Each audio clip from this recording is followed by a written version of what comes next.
भी स्टूडेंट आप सभी स्टूडेंट को मैं बताना चाहता हूं कि छत्तीसगढ़ में आमीन पटवारी के 288 पदों पर जो है बड़ी भर्ती निकल कर आए। बात करेंगे आमीन पटवारी के लिए आपको आवेदन कब करना है और आवेदन करने की लास्ट डेट जो है कब है, और आमीन पटवारी भर्ती परीक्षा के लिए आपके पास जो है कौन से क्वालिफ़िकेशन होना चाहिए, एज लिमिट जो है कितना होना चाहिए, वेतन आपको कितना मिलेगा, चयन प्रक्रिया किस तरह से होगा, सिलेबस और एग्ज़ाम पैटर्न है क्या रहता है, कौन कौन से सब्जेक्ट से आपके एग्ज़ाम में आमीन पटवारी भर्ती परीक्षा में क्वेश्चन जो है पूछे जाएंगे। आमीन पटवारी भर्ती परीक्षा की तैयारी जो है किस तरह से कर सकते हैं और किस तरह से हम जो है आमीन पटवारी जो है बन सकते हैं, प्रिपरेशन कैसे करना है, बुक लिस्ट कौन कौन से बुक से हमें पढ़ाई करना चाहिए। क्योंकि आप में से हर एक स्टूडेंट को पता है कि जब भी कोई न्यू वैकेंसीज आता है तो उसका नोटिफिकेशन जारी होता है, फिर जब उसका एग्ज़ाम डेट रिलीज़ होता है किस डेट से आपका एग्ज़ाम है। एग्जाम्पल के लिए मैं आप लोगों को बता रहा हूँ, जैसे कि पटवारी, जो भी पटवारी निकला व्यापम का वो सिंपल पटवारी है या आमीन पटवारी है, दोनों में डिफरेंस है। तो पटवारी का वैकेंसीज निकला है और उसका एग्ज़ाम जो है 24 अप्रैल को है। अब आप लोगों ने देखा होगा कि मार्केट में बहुत सारे बुक जो है अवेलेबल रहते हैं और वो बुक पब्लिश करके बेचते हैं कि ये पटवारी भर्ती परीक्षा के लिए बुक है, आप इस बुक को लीजिए और पटवारी भर्ती परीक्षा एग्ज़ाम को जो है क्वालिफाई कीजिए। तो ऐसा बिल्कुल भी नहीं है। आप लोगों को मैं बता दूँ, ऐसा बुक यदि आप खरीदते हैं ना तो उस बुक से एक भी मार्क्स के, एक भी नंबर के आपके एग्ज़ाम में जो है नहीं पूछे जाते, वो आपका पूरा वेस्ट हो जाता है। और आप लोग क्या करते हैं, उन्हीं बुक को लेकर अच्छे से तैयारी करते हैं और किताबें थोड़ा मोटी भी रहती है और आप जो है उसमें कैसा भी MCQ क्वेश्चन सॉल्व करने की कोशिश करते हैं और पूरा पढ़कर याद कर लेते हैं और रट्टा मार लेते हैं, किस हिसाब से कहिए तो, लेकिन उनमें से कुछ भी नहीं आता आपके एग्ज़ाम में। तो ऐसी बुक को पढ़ने का क्या फ़ायदा जो आपके एग्ज़ाम में ही ना आए। तो मैं आप लोगों को बताऊँगा, जो बुक लिस्ट आप लोगों को बताऊंगा ना, वो 100% उन्हीं बुक में से आपके एग्ज़ाम में आमीन पटवारी भर्ती परीक्षा एग्ज़ाम में जो है पूछे जाएंगे। और आप लोगों को बता दूं, आप लोगों को अभी लग नहीं रहा होगा कि 288 पदों पर जो है भर्ती कब आएगा। आप लोगों की सबसे बड़ी प्रॉब्लम यही रहता है, आप लोग खाली ना नोटिफिकेशन के इंतज़ार में लगे रहते हैं। हाँ, नोटिफिकेशन आएगा उसके बाद हम जो है अप्लाई करेंगे। आप लोगों को पता था, मैं पहले भी आप लोगों को बता रहा था कि पटवारी का आने वाला है, 301 पोस्ट है, लेकिन आप लोग मेरी बातों को नहीं मान रहे थे और आ गए ना एकदम से कि व्यापम ने जारी कर दिया कि नोटिफिकेशन इस डेट तक आप आवेदन कर सकते हैं, इस डेट तक जो है लास्ट डेट है और आपका एग्ज़ाम अब 24 अप्रैल को एग्ज़ाम हो रहा है। तो आप से स्टूडेंट, जो जितने भी स्टूडेंट हैं जो पटवारी का एग्ज़ाम फॉर्म फिल किए हैं, वो मेरे को बताइए कि वो कौन स्टूडेंट है जो पटवारी के 150 मार्क्स के क्वेश्चन निगेटिव मार्किंग से बचकर पटवारी में सिलेक्शन कर पाएगा। बताइए, आप लोगों का तैयारी हुआ है? अभी 24 अप्रैल को एग्ज़ाम होना है, मात्र 5 दिन बचे हैं आप लोगों के पास टाइम। आप लोग तैयारी कर पाएंगे? नहीं कर पाएंगे तैयारी। और आप लोग यही बोलते हैं कि नोटिफिकेशन कहाँ है। तो नोटिफिकेशन के इंतज़ार आपको नहीं करना है, उससे पहले ही आपको प्रिपरेशन करना है। तो क्वालिफ़िकेशन मैं आपको बता देता हूँ। आमीन पटवारी के क्वालिफ़िकेशन के बात करें तो आपका 12वीं पास है, 12वीं बोर्ड से होना चाहिए, सिंपल। और एज लिमिट के बात करें तो आपका 18 वर्ष होना चाहिए। वेतन की बात करें तो आपको 20,000 रुपये मिलेगा।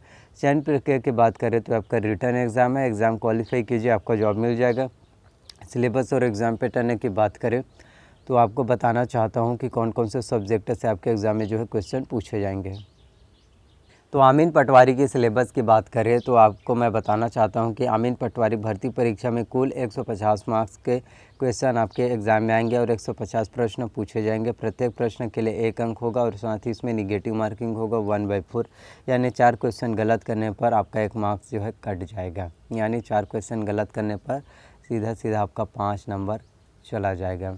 हिंदी से 10 अंक आएगा, अंग्रेजी से 10 अंक है, कंप्यूटर संबंधी सामान्य ज्ञान से 20 मार्क्स के क्वेश्चन पूछे जाएंगे, गणित से 30 अंक आएगा, सामान्य मानसिक योग्यता जनरल मेंटल एबिलिटी से 15 मार्क्स के और सामान्य ज्ञान से जो है 35 मार्क्स के, समसामयिक घटनाक्रम करंट अफेयर से 15 अंक का, छत्तीसगढ़ की सामान्य जानकारी से 15 मार्क्स के क्वेश्चन आपके एग्ज़ाम में जो है पूछे जाएंगे। अब मैं आपको बताता हूँ कि आपको किस तरह से प्रिपरेशन करना है, कौन कौन सी बुक आपको पढ़ना है। तो मैं आपको बताना चाहता हूँ सबसे पहले छत्तीसगढ़ के बारे में। छत्तीसगढ़ की सामान्य जानकारी, छत्तीसगढ़ की बेसिक नॉलेज, जनरल नॉलेज के लिए आपको जो है छत्तीसगढ़ विशिष्ट अध्ययन, हरी राम सर का कंपटीशन एकेडमी का छत्तीसगढ़ विशिष्ट अध्ययन आता है, उस बुक को आप लीजिएगा। मैं आप लोगों को विश्वास से कहना चाहता हूँ, 100% कहना चाहता हूँ, जेन्युइन, अगर आप जो है हरी राम पटेल सर का छत्तीसगढ़ विशिष्ट अध्ययन बुक लेते हैं तो फिर आपको छत्तीसगढ़ के लिए कोई और दूसरा बुक जो है पढ़ने की भी ज़रूरत नहीं पड़ेगा। उसमें पूरा कॉन्सेप्ट और सभी चीज़ें इतना बेसिक से आपको दिया रहता है कि आप जो है छत्तीसगढ़ के बारे में आप लोग को कंप्लीट जानकारी मिल जाएगा, क्योंकि छत्तीसगढ़ से आपके एग्ज़ाम में अमीन पटवारी में 15 मार्क्स के क्वेश्चन पूछे जाएंगे।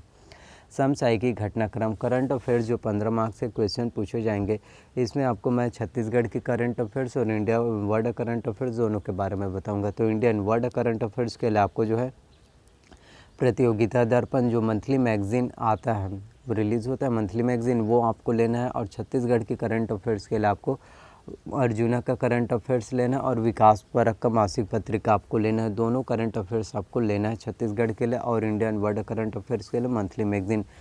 इनसे आप पढ़ाई कीजिए, आपकी करंट अफेयर्स की तैयारी बहुत अच्छे से हो जाएगा, आपको इधर उधर पढ़ने की भी ज़रूरत नहीं होगा। बात करें सामान्य ज्ञान, तो सामान्य ज्ञान आपके एग्ज़ाम में 35 मार्क्स के कुछ पूछे जाएंगे। इसमें आपको टूटेजर ट्यूटोरियल्स का सामान्य ज्ञान लेना है। बात करें सामान्य मानसिक योग्यता जनरल मेंटल एबिलिटी के लिए, तो इसके लिए आपको अरिहंत का मास्टर रीजनिंग लेना है, जिसमें तार्किक, वर्बल, नॉन वर्बल और एनालिटिकल सभी चीज़ें पूरा बेसिक से आपका पूरा दिया रहता है।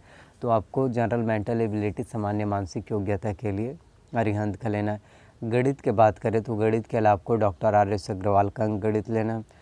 कंप्यूटर की बात करें तो कंप्यूटर के लिए आपको जो है परीक्षा मंथन कंप्यूटर एक परीक्षा लेना है, जिसमें आपके कंप्यूटर की पूरा बेसिक नॉलेज पूरा निचोड़ दिया रहता है कंप्यूटर के बारे में। इंग्लिश के लिए आपको इसेंशियल इंग्लिश, रश्मि सी, दिशा पब्लिकेशन के आपको लेना है।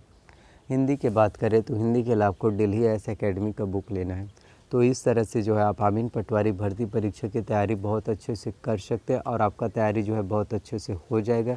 बात करें कंप्यूटर के बात करें अमीन पटवारी भर्ती परीक्षा के लिए कंप्यूटर ज़रूरी है या फिर नहीं है, तो आप लोगों को बताना चाहता हूं कि कंप्यूटर ज़रूरी है, लेकिन यदि आपके पास नहीं है फिर भी आप जो है फॉर्म फिल कर सकते हैं। जब आपका चयन जो है हो जाए उसके बाद जो है आप कंप्यूटर कोर्स 1 वर्ष का कंप्यूटर कोर्स करके हम दे सकते हैं। बात करें अमीन पटवारी भर्ती परीक्षा के लिए आपको आवेदन कब करना है और आवेदन करने के लास्ट डेट जो है कब है, तो आप सभी स्टूडेंट को मैं बताना चाहता हूं कि अमीन पटवारी भर्ती परीक्षा के लिए अभी नोटिफिकेशन नहीं आया कि आपको आवेदन कब करना है और आवेदन करने की लास्ट डेट जो है कब है।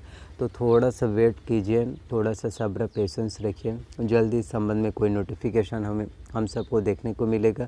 फिर आप जो है अमीन पटवारी भर्ती परीक्षा के लिए आप फॉर्म फिलअप कर सकते हैं और फॉर्म डाल सकते हैं। और जो स्टूडेंट बहुत अच्छे से बहुत दिनों से पढ़ाई कर रहे हैं उन स्टूडेंट का जो है अमीन पटवारी भर्ती परीक्षा 288 पदों में जो है उनका चयन हो जाएगा। तो आई होप कि जितनी भी जानकारी मैंने आप सभी को दिया वो सभी जानकारी आप लोगों को पसंद आए। अगर मेरे द्वारा दी गई हुई सभी जानकारी आप लोगों को पसंद आए, प्लीज़ वीडियो को लाइक कीजिए, चैनल को सब्सक्राइब कीजिए, साथ में बेल नोटिफिकेशन को भी ऑन कर देना, ताकि जब भी मैं वीडियो अपलोड करूँ तो उसकी जानकारी सबसे पहले आप सभी को मिल सके। तो मिलते हैं नेक्स्ट वीडियो में। So thank you.